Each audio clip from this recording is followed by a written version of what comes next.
Bonani guys, another day, another story. Guys, yazi kuthiwa into ngampela obuyiphila masufile futhi uyaye uyidimande. Uthi ugela ibo ukuphi kushuba ekhaya, kushuba ugeli engafuni ukuphuma ngomnyango. Hey, uthi hayi ke usisi wami waye intombazane ewuhlupho, uthi ewuhlupho uthi ayibona into le ehluphayo. Uthi nje usisi wami wayehlezi nje ephuma, sasingalali la kusukela nje sakhula sasingalali naye until azamithi.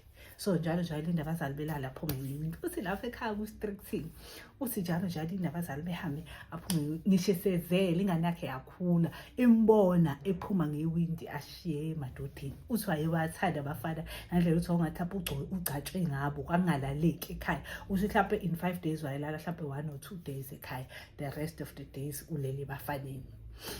Uthi ugele hayi kushaya isikhathi ukuthi ngampela ngithoka kusadlisa ke aba yabo. Kuthiwa nangempela kusisi wakhe-ke aphathwe aba. Kuthiwa agule.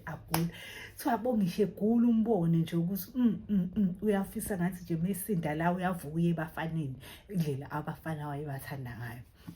Usogela ehlupheke gule nje uthi nje wagula kwembula kwembeso. Yabo lo muntu lo ofuna yonke into, ufuna ukufaka endlini, ufuna ukukhishwa phandle, ufuna isiqeda kubandi, ufuna isiqeda umnike isiqeda, usefuna ikhofu umnike akazazi nje usinde ujeke uthi umnike ujeke ethi uzomsinda ujeke engcono ispoon. Yabo ayibo hayi uthi ugele-ke eventually untombazane ashone. Uthi hayi okay ibone nje uthi yazi ngangabi mdala ngaleyo ndlela kodwa ngase ngibone ukuthi yazi la kuyasinda. Uthi nje yonke into yakhe ayikho nje iyayenzeka kalula. Uthi ekhaya wayekhaviwe yonke into right kodwa nje imali zaphuma kanzima, yonke into nje yayinzima. Uthi hayi kufike ekuthenini-ke manje ugele kumele angcwatshe ngalo mngcwabo. Uthi nasenkonzweni akuculeki, uthi nje kunzima, uyawazi umthwalo. Uthi hayi nangempela lento zweke kubase-ke kuyasontwa-ke kusontwa-ke umuntu phela yazi nawe uphumele endlini kubo kwakuno-round kwakumele phumele ku-round wakubo yabo. Ayithiwa nampela ibhokisi-ke lifake ku-round-ke. Kuthiwa malifaka ku-round hayi kwenziwe-ke isiko lakubo, kwenziwe isiko lakubo.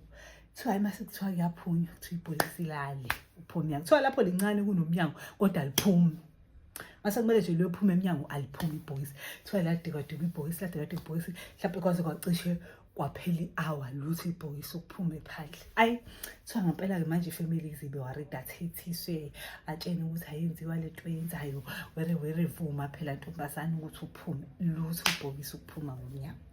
Kuthiwa Nkosi yami kushube lutho kukhalwe-ke manje ukuthi kanti konakele kushiswa impepho athi ayabona ngithi ayikho enziwanga umfundisi abizwe kuthiwa kake emkhulekele mhlawumbe kuzothamba lutho ugeli ukuphuma ngomnyango. Kuthiwa yibo kushaya u2 kushaya u3 buyazi lo muntu phela uzogcina angcwatshanga kushaya u4. Kuthiwa ukuthi ngesikade ingane ivedane ithi ngicela ukubuza ingane yakhe because phela siyabona nayo siyingane ekhulile kodwa kancane futhi isancane futhi ikhulile. Ethi angazi noma lento engizoyisho eheni right yini tshena umakagela. Ethi ehene umama ngiyakhumbula bejoka nosisi wakhe usisi wakhe lo bhalela isitori ukuthi wathi umama yena ngisho sefile ufisa ngathi ngakhishwa ngewindi because babemhleka ukuthi cha shuthi awukwazi ukuphila ngaphandle kokuphuma ngewindi. Wathi yena ehleka wathi mina ngisho sengifile ngokhishwa ngewindi.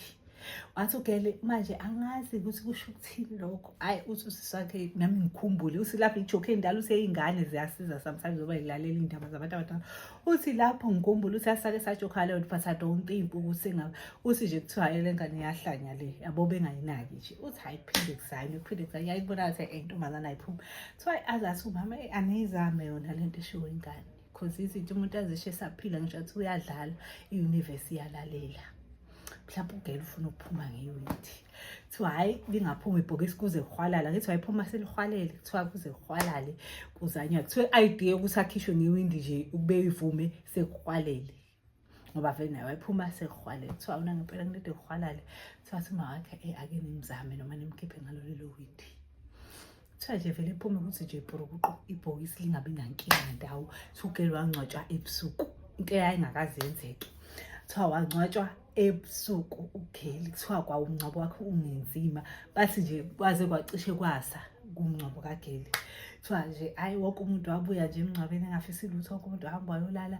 Kwaba nje into enjalo. Uthi nje angaze ngikuzwe mina ukuthi umuntu kanti ama-wishes awenze ijokhela. Ngempela kwesinye isikhathi ayakwazi ukuthi amvimbe uma ngabe sekumele ingcwatshwe. Sipha lapho kwistori sesanamhlanje. If kukuthi nawe ne-story that you would like to share, cela ushare nathi. Thank you so much.